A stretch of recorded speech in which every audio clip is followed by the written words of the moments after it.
Livro O Evangelho segundo o Espiritismo, de Allan Kardec. Introdução. 1. Objetivo desta obra. Os assuntos contidos nos Evangelhos, isto é, no Novo Testamento, podem ser divididos em 5 partes. 1. Os atos comuns da vida de Cristo. 2. Os milagres. 3. As predições. 4. As palavras que serviram para estabelecer os dogmas da Igreja. 5. O ensinamento moral. Se as 4 primeiras partes têm sido objetivo de discussões, o ensinamento moral permanece inatacável e diante dele até mesmo os incrédulos se curvam. Ele é o terreno onde todas as religiões podem se encontrar e a bandeira sob a qual todos podem se abrigar, sejam quais forem suas crenças. O ensinamento moral nunca foi motivo de disputas religiosas, como acontece com as questões de dogma. Dogma é uma verdade indiscutível que as religiões impõem para acomodar e justificar certos pontos de suas crenças, na qual a fé se sobrepõe à razão. Não cabem discussões a respeito dos dogmas. Eles devem ser aceitos e seguidos. Por esse aspecto, a doutrina espírita não é dogmática, pois entende que a fé deve ser raciocinada e todos os fenômenos devem estar apoiados em leis naturais. Se o ensinamento moral fosse discutido, as seitas teriam encontrado nele a sua própria condenação, pois a grande maioria está ligada mais à parte mística do que à parte moral, que exige de cada um a reforma de si mesmo. Esse código moral, chamado Evangelho, constitui para os homens uma regra de conduta que abrange todas as circunstâncias da vida, seja ela pública ou privada. É o princípio de todas as relações sociais baseadas na mais rigorosa justiça. É o caminho da felicidade tão esperada, uma ponta do véu que se levanta em direção à vida futura. O ensinamento moral será o tema exclusivo desta obra. Todos admiram a moral evangélica e exaltam a sua sublimidade e necessidade. Muitos a divulgam por acreditar no que ouviram falar ou se apoiam em ensinamentos bíblicos que se tornaram provérbios populares. Entretanto, são poucos os que conhecem a moral evangélica a fundo, e menos ainda os que a compreendem e sabem aproveitar seus ensinamentos, retirando dela benefícios para si mesmos. Um dos maiores motivos para que isso aconteça é a dificuldade que a leitura do Evangelho oferece, sendo de difícil entendimento para a maioria de seus leitores.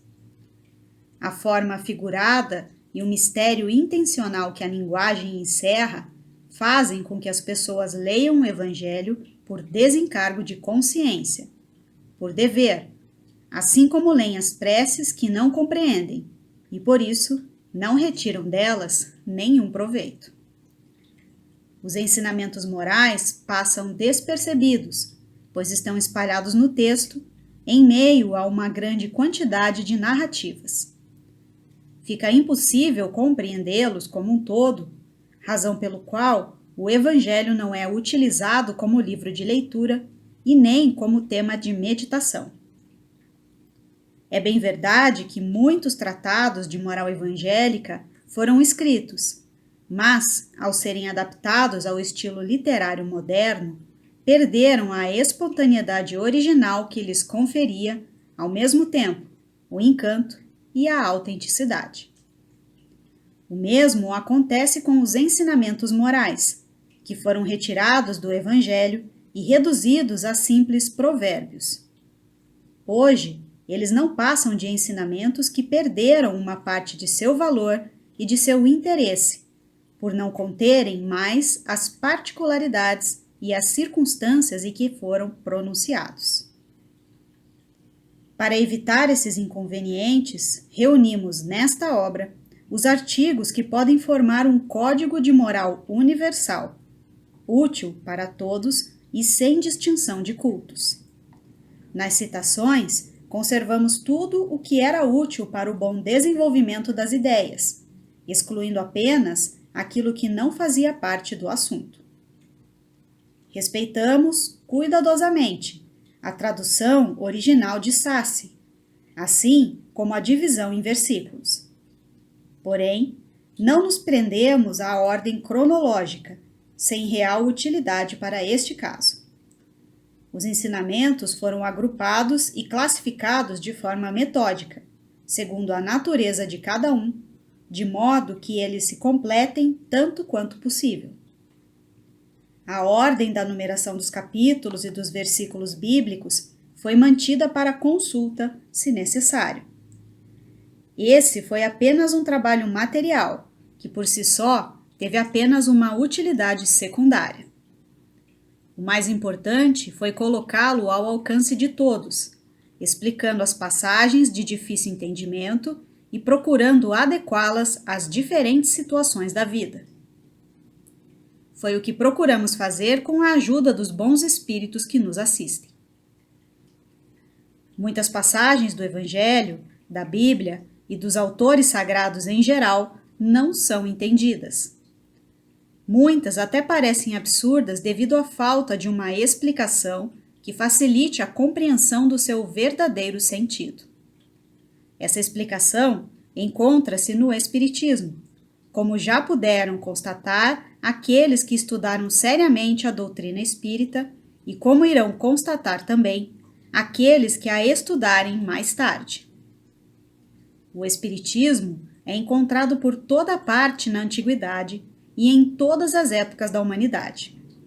Seus vestígios estão nas escrituras, nas crenças e nos monumentos. Assim, além de abrir novos horizontes para o futuro, lança também um esclarecimento sobre os mistérios do passado. Para complementar cada ensinamento, adicionamos algumas instruções escolhidas entre as que foram ditadas pelos espíritos em vários países e através de diferentes médiuns. Se as instruções tivessem saído de uma única fonte, poderiam ter sofrido a influência pessoal do médium que as recebeu ou do meio onde ele se encontrava. O fato de as instruções terem chegado de diversos lugares comprova que os espíritos dão seus ensinamentos por toda parte e que ninguém goza de qualquer privilégio. Esta obra é para uso de todos. Nela, qualquer um pode encontrar os meios de adequar sua conduta à moral ensinada pelo Cristo. Os espíritas, de um modo especial, encontrarão no Evangelho um meio seguro de como aplicar a doutrina espírita na prática. De hoje em diante, a lei evangélica, ensinada pelos próprios espíritos a todas as nações, não será mais algo sem valor, pois os espíritos estarão sempre em contato com os homens através das constantes comunicações que se estabelecerão entre eles. Todos irão compreendê-la e serão incessantemente solicitados a praticá-la, aconselhados por seus guias espirituais. As instruções dos espíritos são as verdadeiras vozes do céu, que vêm esclarecer os homens e convidá-los à prática do Evangelho. Explicações de Allan Kardec. Poderíamos fornecer, sobre cada um dos assuntos, um número muito maior de comunicações obtidas em muitas outras cidades e centros espíritas, além das que foram utilizadas. Entretanto, preferimos evitar a monotonia das repetições inúteis.